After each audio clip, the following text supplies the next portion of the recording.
Hello and welcome back to She's Doing Alright, the podcast where we are discussing life and facing our fears.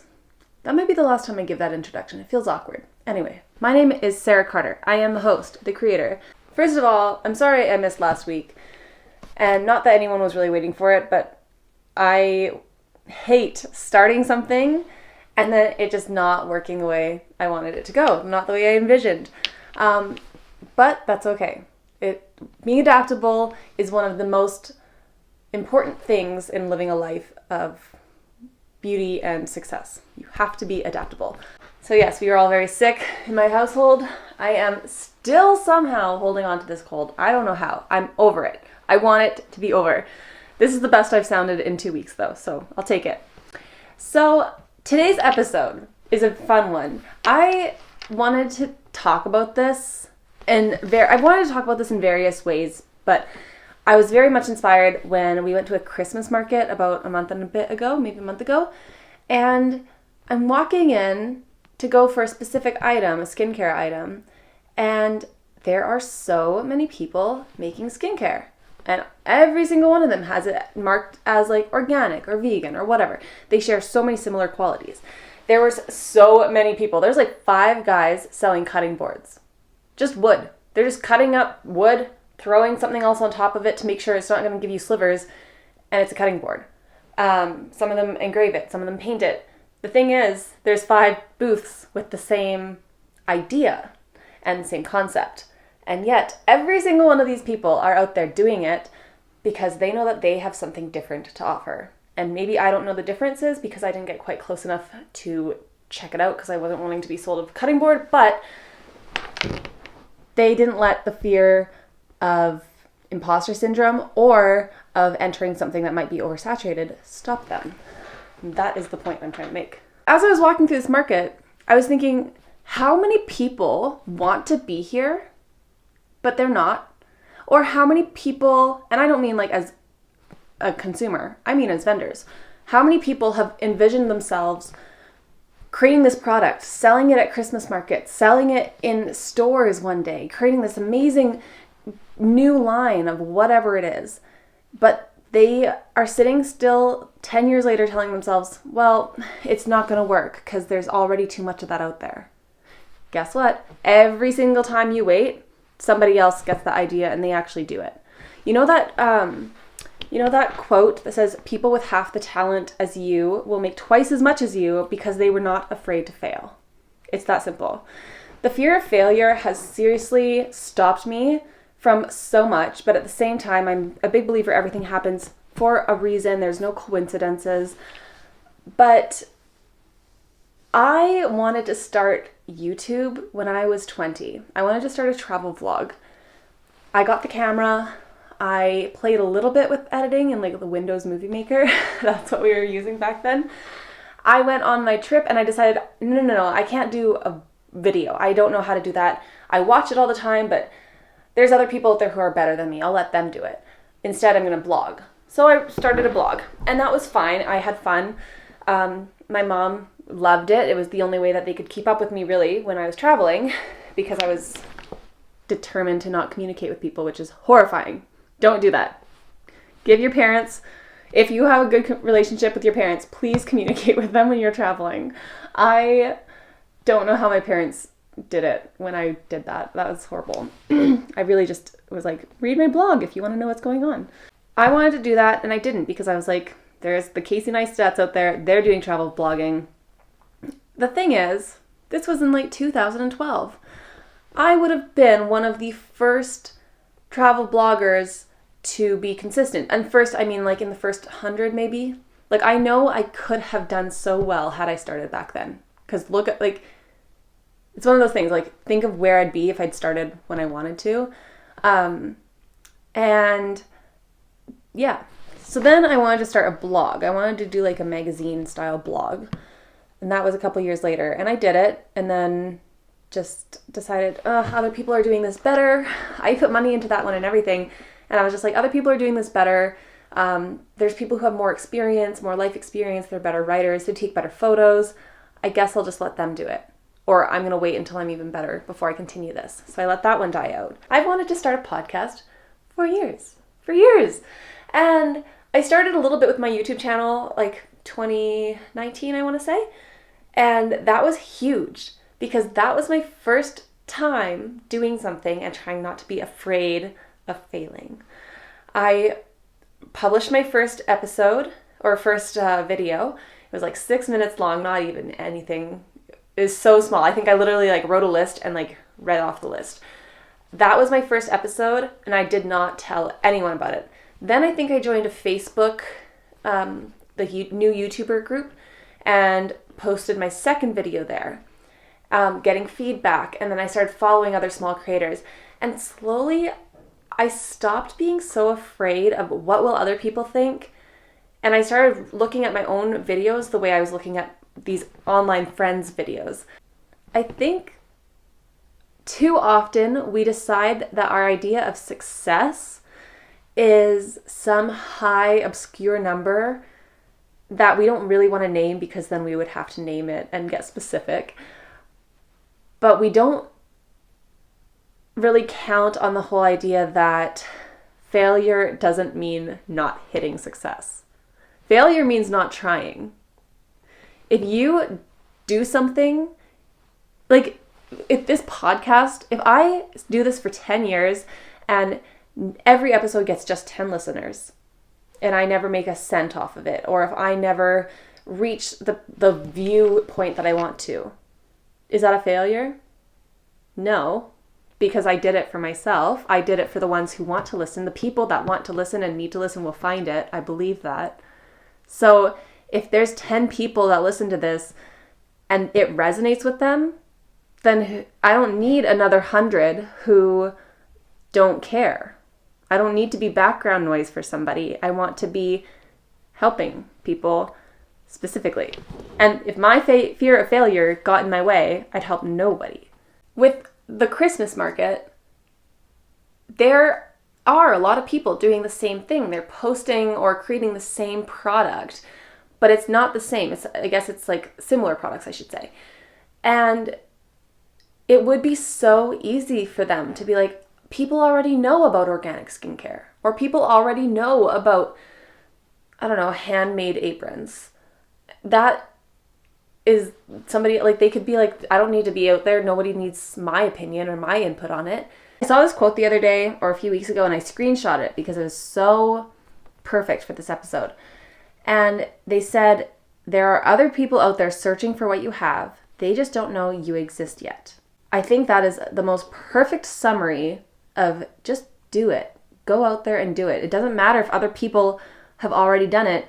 If those people don't know about those people A don't know about people B, but they know you, then why would you not be able to take the opportunity to introduce them to that? Does that make sense? Of course it does. You all know what I'm saying.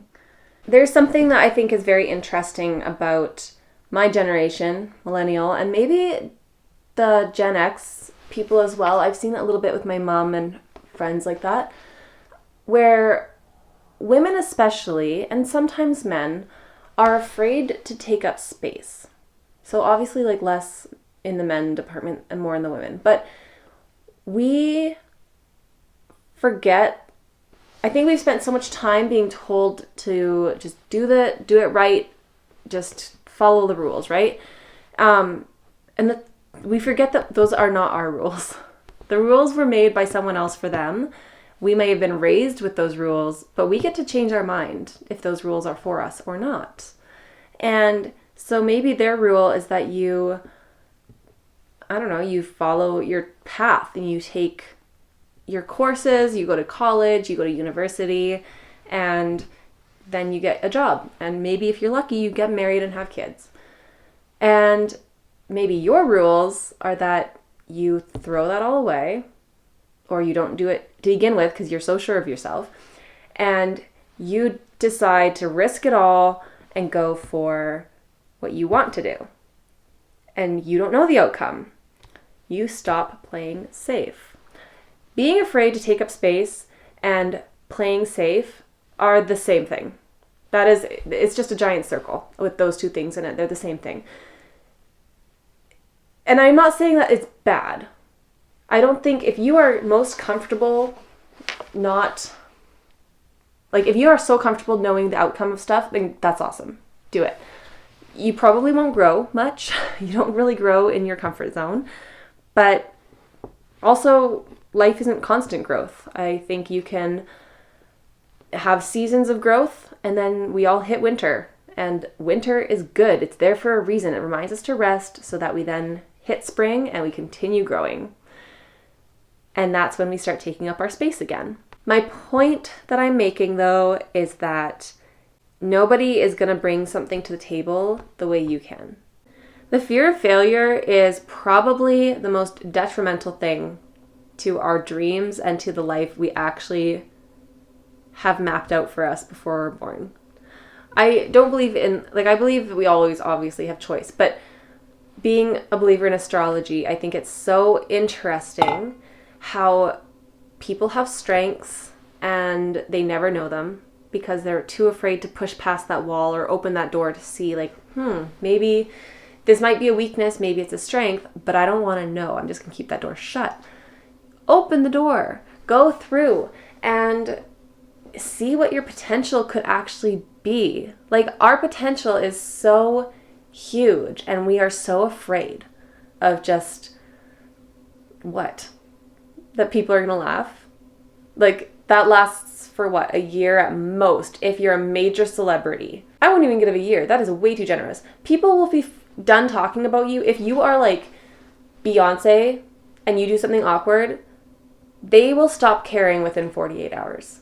But the people that have a life are going to move on. And you can also move on. There's very little you can do that is actually embarrassing enough that people will talk about it for years.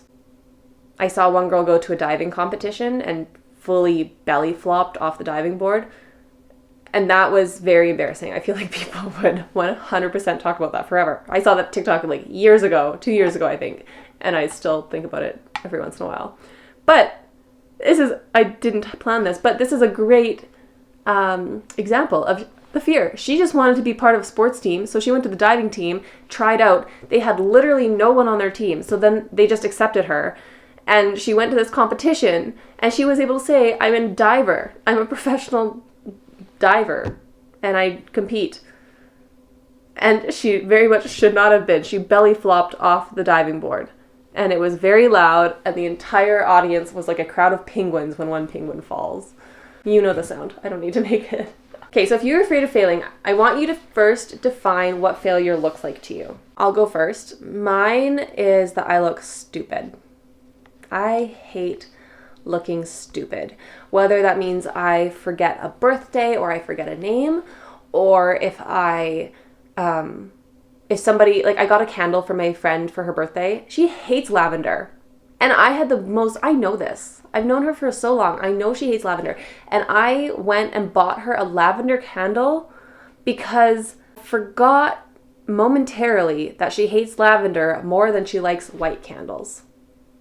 How stupid. I looked so stupid and I felt so bad. And lavender makes her sick. And I gave her this as a birthday present. And I hate stuff like that. I hate looking stupid.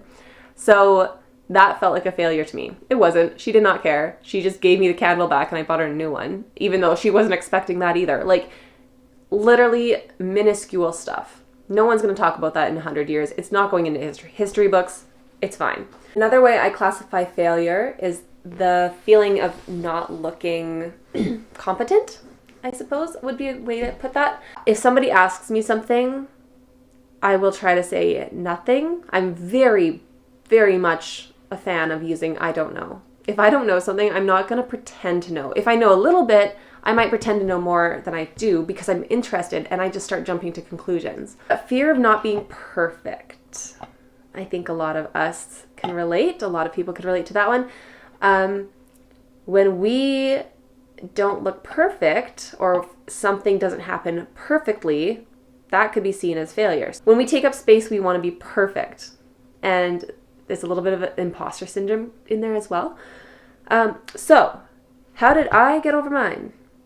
I just start doing it. So the very first thing I ever did to try to combat my fear of failure was singing karaoke.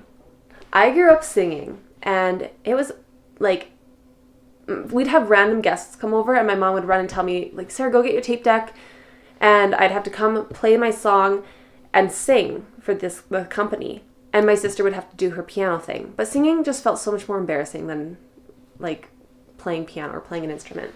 So I felt like my singing had to be perfect always. We also did competitions, and it just kind of ruined my love of singing. So then I started doing karaoke, and I would only sing songs that I knew I could hit every single note. I knew the words. I knew it was going to be fun. I jam out to this in my car all the time. Okay, I'll sing it. And if I had some songs that I'd sing, but they weren't in the key, I wouldn't even try it, because I'm like, no, what if I sound bad? So the very first time that I actually pushed myself to go do that, I was like, nobody cares. Everyone is drunk. We're at karaoke. Just go sing. Everyone's singing, and just go sing. So I did it, and I went up a few times. And that was one of the most liberating moments of my 20s. And that feeling of going up and doing, it was the whole thing of feel a fear and do it anyway. It sounds so cheesy, but that's exactly what I did. And then I did the same thing for my blogs. Writing the blog is easy. It's the sharing it with other people, right? So posting that on Facebook to your friends and family, or sharing it online, wherever, and knowing that now people know about it. It's kind of vulnerable. So that was the second thing I did, was writing blogs and telling people I was writing blogs. And then the third thing was the YouTube channel. That was so freeing. If you are afraid of being imperfect, start a YouTube channel, publish the videos, and try to learn with everyone so you can see yourself getting better. Because my first video to my last video, such a huge difference. And my last video, I look back now, like a year later, and I'm like, oh my gosh, I could do so much better. You're also going to notice you're not that big a deal. I know that sounds so harsh, but like nobody, unless you're somebody, nobody gives a shit what you do. So just do it, and then make them care. So the ones that do, first of all, have an issue with you trying to do something, get them out of your life. They're not helpful. And secondly, it's humbling. You think you're going to post something and you're going to be like, it's going to be crappy quality and it's going to get like 1 million views. That's going to be so embarrassing. No, it's not. It's going to get maybe 10 views, and maybe people will interact with it, but they're not really going to care until you give them a reason to care. Third thing would be hype yourself up like you're your best friend. Like, pretend that you're not watching yourself. If you're writing a book, pretend your best friend gave you this book to read, and that's how you're going to proofread it. So it's gentle, it's loving. You're just mostly proud that she or he accomplished this and wrote it. The rest of it doesn't matter. It doesn't matter if there's errors and stuff like that. That's why you're proofreading. But you're not going to look at them and be like, that was a really dumb sentence structure. Or like, ew, why would you name your character this? You wouldn't do that. At the end of the day, you'd still be so proud of how much work they've put into this. So that's something to do as well.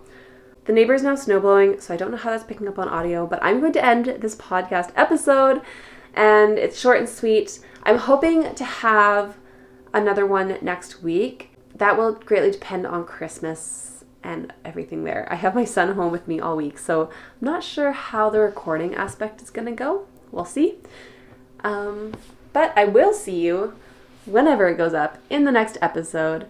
Thank you so much for listening. I hope that this episode was helpful and encouraging, and that it reminds you that you should take up space. Go create. Yes, there might be people out there doing something similar, but nobody can do it the way you do it. If you'd like to support me, you can go follow my personal account on Instagram, sarah.g.carter, or you can follow the podcast account, She's Doing All Right, at instagram.com, I think is how you say it. And share this episode with somebody that you think might enjoy it. Thank you so much for listening. Greatly appreciate it. I will see you in the next episode. Bye.